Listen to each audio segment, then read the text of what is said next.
Hi friends, my name is Yasser. Welcome to Yasser the Master.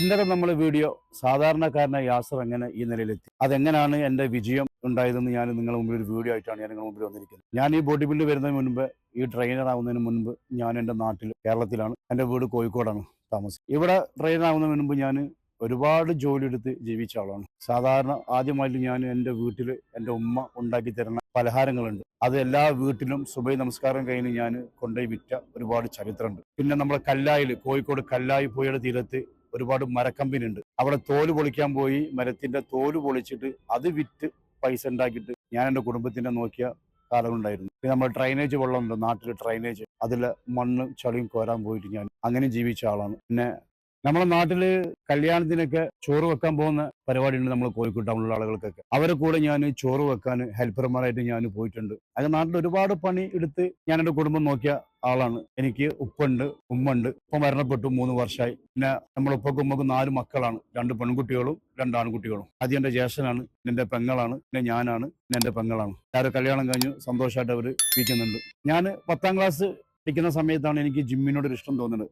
രാവിലെ ഞാൻ തോല് പൊളിക്കാൻ പോകുന്ന സമയത്ത് ഒരു 8-9 മണിയാവും. ആ സമയത്ത് ഞാൻ തോല് പൊളിച്ച് പോകുന്ന സമയത്ത് ഞാൻ ഈ ആളെ എപ്പോഴും കാണും. കാരണം നല്ല അത്യാവശ്യം നല്ലൊരു ഫ്രെയിമും നല്ല മസിലൊക്കെ ആയിട്ട്, കാരണം അദ്ദേഹത്തിനോട് തോന്നിയൊരു ഇഷ്ടം, ആ ജിമ്മിനോട് തോന്നിയ ഇഷ്ടമാണ്. ഞാൻ അന്ന് 10ാം ക്ലാസ് പഠിക്കുന്ന പ്രായമാണ്. അന്നും സാധാരണ കുടുംബം തന്നെയാണ്, അന്നാന്ന് നയിക്കുക, അന്നാന്ന് ജീവിക്കുക, പട്ടിണിയും കാര്യങ്ങളൊക്കെ തന്നെയാണ്. തീരദേശ മേഖലയാണ് നമ്മൾ ജീവിച്ചതും വളർന്നതൊക്കെ. മുഖദാർ, കടപ്പുറം എന്ന് പറയും. ഉമ്മക്ക് ഇഷ്ടമില്ല. എൻ്റെ ഉപ്പ ഫോൺ വിളിക്കുന്ന സമയത്ത് ഞാൻ എൻ്റെ ഉപ്പനോടും ചോദിച്ചു. അപ്പം നമ്മുടെ കുടുംബങ്ങൾക്കൊന്നും ഈ ജിമ്മിനോടോ അല്ലെങ്കിൽ ബോഡി ബിൽഡിങ്ങിനോടോ ആരും നല്ലൊരു അഭിപ്രായം ഇല്ലായിരുന്നു. കാരണം എന്താണെന്ന് വെച്ചാൽ നിങ്ങൾക്കറിയാം, നമ്മൾ ഒട്ടുമിക്ക സിനിമയിലും ഈ വില്ലൻ വേഷം നടത്തുന്ന ആരാണ് ഒക്കെ അത്യാവശ്യം സൈസുള്ള ആളുകളും, കാരണം അതൊരു വേണ്ടാത്ത രീതിയിൽ ചിത്രീകരിക്കുന്ന കഥാപാത്രങ്ങളാണ്. അപ്പൊ അങ്ങനെയാണെന്നുള്ള ചിത്രീകരണം കൊണ്ട് ജിമ്മിന് പോകാൻ ചോദിച്ചപ്പോൾ അവർ പൈസ തന്നില്ല. അങ്ങനെയാണ് ഞാൻ എൻ്റെ ഉമ്മയുടെ ജ്യേഷ്ഠത്തിയുണ്ട്, അവരോട് പോയി ഞാൻ ചോദിച്ചു, മൂത്ത എനിക്ക് ജിമ്മ് കളിക്കണം, അപ്പൊ എനിക്കൊരു 250 റുപ്യ തരണമെന്ന് പറഞ്ഞു. ഉമ്മ തരുന്നില്ല, ഉപ്പ ജിമ്മിന് പോകണ്ടെന്ന് പറഞ്ഞു. അങ്ങനെയാണ് ഞാൻ ജിമ്മിന് പോയി കളി സ്റ്റാർട്ട് ചെയ്യുന്നത്. 6 മാസം വർക്കൗട്ട് ചെയ്തു, നാച്ചുറലായിട്ട് വർക്കൗട്ട് ഒക്കെ ചെയ്തു. കാരണം നമ്മളെ ചെറു പ്രായമല്ലേ, അത്യാവശ്യം പെട്ടെന്ന് ബോഡി പമ്പ് ചെയ്യുന്ന സമയമാണ്. ഞാൻ അന്ന് മിസ്റ്റർ കോഴിക്കോട് സബ് ജൂനിയർ കോമ്പറ്റീഷന് പങ്കെടുത്തു. ഓർമ്മ ശരിയാണെങ്കിൽ 2004 2005 ആണെന്ന് തോന്നുന്നുണ്ട്. അന്ന് ഞാൻ കോമ്പറ്റീഷൻ പങ്കെടുത്തു, സെക്കൻഡ് പ്രൈസ് വന്നു, സിൽവർ മെഡൽ. അങ്ങനെയാണ് ഞാൻ പിന്നെ ജിമ്മിലൂടെ ഞാൻ അങ്ങോട്ടേക്ക് കയറാൻ വേണ്ടി ഉദ്ദേശിക്കുന്നത്. കാരണം ആരോടോ ഒന്ന് തോന്നിയൊരു ഇഷ്ടമാണ്. കാരണം ജിമ്മ് ബോഡി കണ്ടപ്പോഴൊക്കെ നമ്മൾ ചെറുപ്രായമല്ലേ, നമുക്ക് ഓരോന്നിലൂടെ നമുക്ക് ആകർഷം ഉണ്ടാവുമല്ലോ. അങ്ങനെ വർക്കൗട്ട് ചെയ്തു, വർക്കൗട്ട് സ്റ്റാർട്ട് ചെയ്തു. അങ്ങനെ 2006 ഞാൻ ജൂനിയർ കോമ്പറ്റീഷൻ പങ്കെടുത്തു. അതിൽ ഞാൻ സ്വർണ്ണ മെഡൽ വന്നു. 2006 ഞാൻ മറ്റേ കോട്ടയം പാലയിൽ പോയിട്ട് കോമ്പറ്റീഷൻ പങ്കെടുത്തു, സബ് ജൂനിയർ അല്ല ജൂനിയർ. അതിൽ ഞാൻ ഗോൾഡ് മെഡൽ വന്നു, ടൈറ്റിൽ പിന്നെ ചാമ്പ്യൻ ആയില്ല. അങ്ങനെ പല പ്രതിസന്ധികളും കടന്നിട്ടാണ് ഞാൻ ഈ നിലയിൽ ഇവിടെ എത്തിയത്. ഒരുപാട് പ്രശ്നങ്ങൾ ഉണ്ടായിട്ടുണ്ട് ജീവിതത്തിൽ. അങ്ങനെ ഒരു പെൺകുട്ടിയോട് ഇഷ്ടം തോന്നി. നമ്മളെ നാട്ടില് സ്കൂളിലാണ് +2 പഠിക്കാൻ വേണ്ടി വന്നത് ആ കുട്ടി. അങ്ങനെ ആ കുട്ടീനെ കണ്ട് ഇഷ്ടപ്പെട്ടു. ഒരുപാട് ആ കുട്ടീൻ്റെ വയറ്റിലൊക്കെ നടന്നു. പക്ഷെ അന്നും ആ കുട്ടിക്ക് ഇഷ്ടമില്ലായിരുന്നു. കാരണം ഈ ജിമ്മിന് പോകുന്ന ആളുകൾ എന്ന് പറയുമ്പോൾ ഒരു വില്ലന്റെ ഒരു കഥാപാത്രമാണ്. സിനിമയിലായാലും ഏത് രീതിയിലായാലും ആളുകൾ ചിന്തിക്കുന്നത്.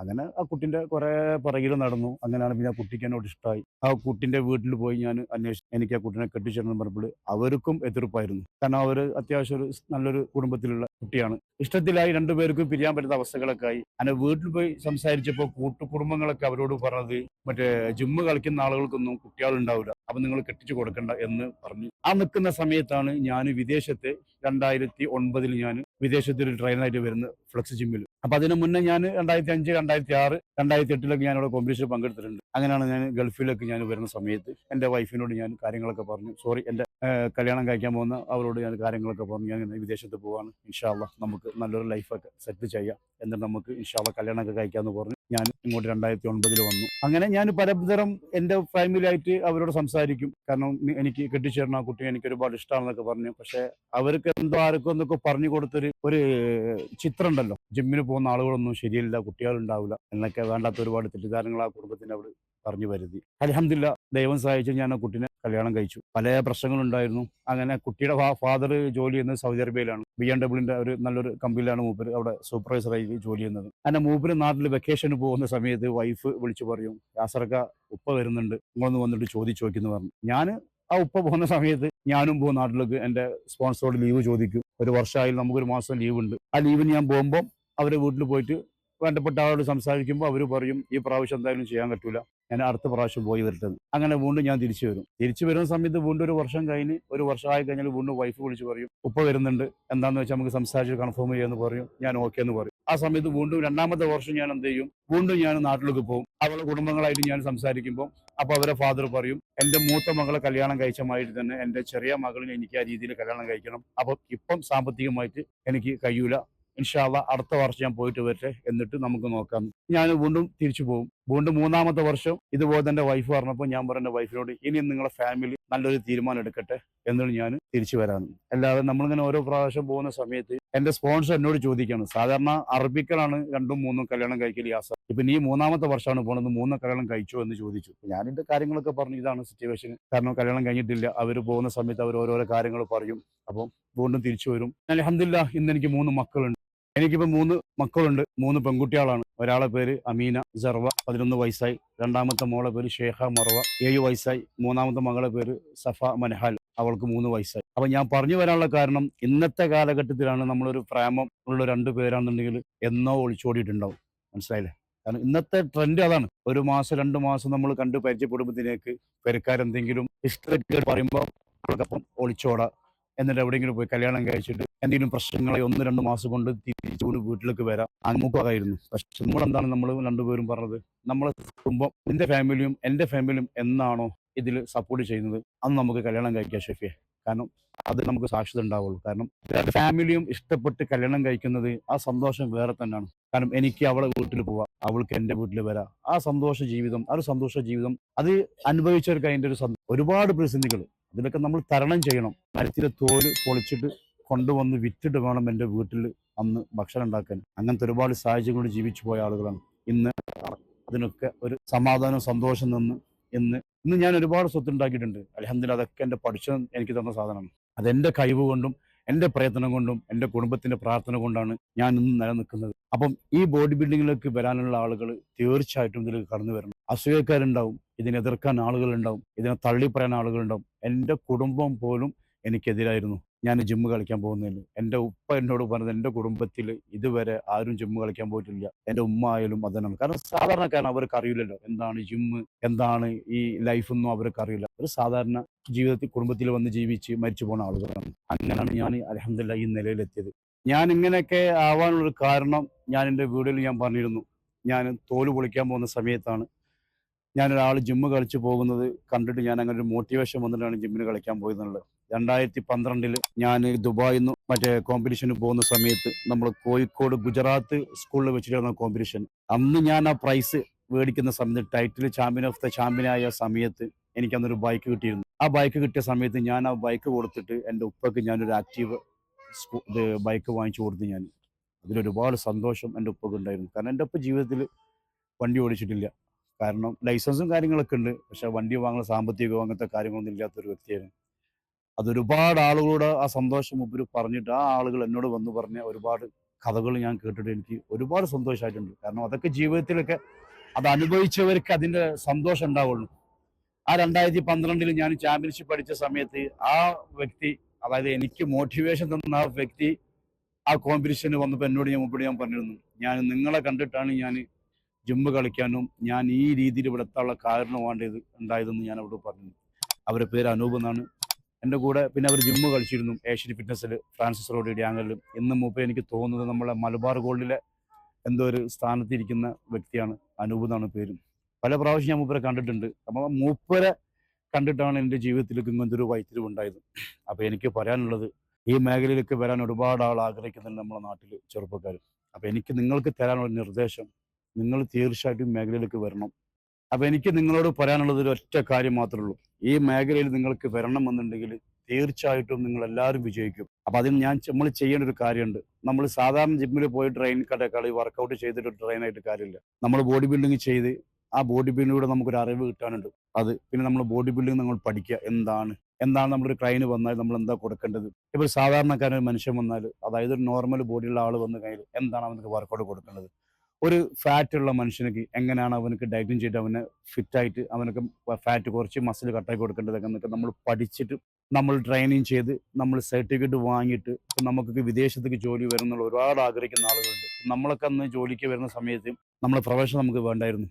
കാരണം ജിമ്മിൽ വന്നിട്ട് നമുക്ക് വിസ അടിച്ചിട്ട് നമുക്ക് പണിയെടുക്കാം. ചിലപ്പോൾ ആ സ്പോൺസർക്ക് പല കമ്പനി ഉണ്ടാവും. അപ്പോൾ ഏതെങ്കിലും കമ്പനിയുടെ പേരിൽ നമുക്ക് വിസ അടിച്ചിട്ട് എന്താക്കാം, നമുക്ക് ജോലി എടുക്കാം. ജിമ്മിലായാലും എവിടെയായാലും. ഇപ്പം UAE സിസ്റ്റമാറ്റിക് വന്നത്, നമ്മൾ എവിടെയാണ് ജോലി ചെയ്യുന്നത്, കഫ്തീരിയയിലാണോ അല്ലെങ്കിൽ ഓഫീസ് സ്റ്റാഫാണോ, ഏത് മേഖലയിൽ നമ്മൾ ജോലി ചെയ്യുമ്പോൾ നമ്മുടെ പ്രൊഫഷൻ അനുസരിച്ച് നമ്മൾ വിസ അടിക്കണം. അപ്പം നമ്മൾ ജിമ്മിൽ വർക്കൗട്ട് ചെയ്യുന്ന സമയത്ത് നമ്മൾ ട്രെയിനറായിട്ട് ജിമ്മിൽ കയറുമ്പം തീർച്ചയായിട്ടും നമ്മൾ ട്രെയിനറെ സർട്ടിഫിക്കറ്റ് നമ്മൾ കാണിച്ചു കൊടുക്കണം. എന്നാൽ നമുക്ക് വിസ അടിക്കാൻ കഴിയുള്ളൂ. അല്ലാത്ത പക്ഷം ആ ജിമ്മിൽ നമ്മളെ വലിയ, അതായത് അവിടെ നാട്ടിലെ മാതിരി കോർപ്പറേഷൻ ആളുകൾ നിന്ന് ചെക്ക് ചെയ്യാൻ വേണ്ടി വരുമ്പം പിടിച്ചു പോയി കഴിഞ്ഞാൽ നമുക്ക് ജോലി എടുക്കാൻ പറ്റില്ല. ജിമ്മ് പൂട്ടും, കമ്പനിക്ക് ഫൈന് കൊടുക്കും. അങ്ങനത്തെ ഒരുപാട് ഇഷ്യൂസ് ഉണ്ട്. അപ്പം നമ്മൾ എന്താക്കണം, ആത്മാർത്ഥമായിട്ട് ഇപ്പോൾ യാത്രയൊക്കെ ഞാനൊക്കെ സാധാരണക്കാരൻ, ഞാനൊക്കെ ഈ നിലയിലെത്തിയത് ഇത്ര കഷ്ടപ്പെട്ട് ഈ ബോഡി ബിൽഡിംഗ് ചെയ്ത്, അതുകൊണ്ടാണ് ഞാൻ ഈ നിലയിലെത്തിയത്. അപ്പോൾ നിങ്ങൾക്കും ആഗ്രഹമുണ്ടോ നിങ്ങളുടെ ലൈഫ് നിങ്ങൾക്ക് രക്ഷപ്പെടുത്തണം? ബോഡി ബിൽഡിംഗ് ചെയ്യുന്നതിൽ കൂടെ നമ്മുടെ ലൈഫ് നമുക്ക് എങ്ങനെ സെറ്റ് ചെയ്യാം? അപ്പോൾ അതാണ് നമ്മൾ ചിന്തിക്കേണ്ടത്. അപ്പോൾ എന്തായാലും ഇതിനാഗ്രഹിക്കുന്ന ആളുകൾ തീർച്ചയായിട്ടും ഇതുപോലത്തെ കാര്യങ്ങൾ ചെയ്യുക. ഇൻഷാ അള്ളാ ദൈവം അനുഗ്രഹിച്ചിട്ട് നിങ്ങൾക്ക് നല്ലൊരു ലൈഫും നിങ്ങൾ നല്ലൊരു ബോഡി ബിൽഡ് ആവാനുള്ള ദൈവം നിങ്ങൾ അനുഗ്രഹിക്കട്ടെ എന്ന് ഞാൻ പ്രാർത്ഥിക്കുന്നു. നിങ്ങൾ ഈ മേഖല തിരഞ്ഞെടുത്താൽ ഇതിനെ കൊണ്ട് ഒരുപാട് ഗുണങ്ങളുണ്ട്. അതിൻ്റെ ഏറ്റവും വലിയ ഗുണങ്ങളാണ്, നമ്മളൊരു ബോഡി ബിൽഡർ ആയി കഴിഞ്ഞാൽ നമ്മൾ എവിടെ പോയാലും നമ്മളെ റെസ്പെക്റ്റ് ചെയ്യും. ആര് കണ്ടാലും എവിടെ പോയാലും, ഞാൻ റെസ്റ്റോറൻറ്റ് പോയാലോ ഒരു ബീച്ചിൽ പോയാലോ ഫാമിലിയിട്ട് പോയി കഴിഞ്ഞാലോ എവിടെ പോയാലും ആ ആളുകളുടെ റെസ്പോൺസിബിലിറ്റി ഉണ്ടല്ലോ, അതൊരു ചിരി, മുഖത്തുള്ള ചിരി.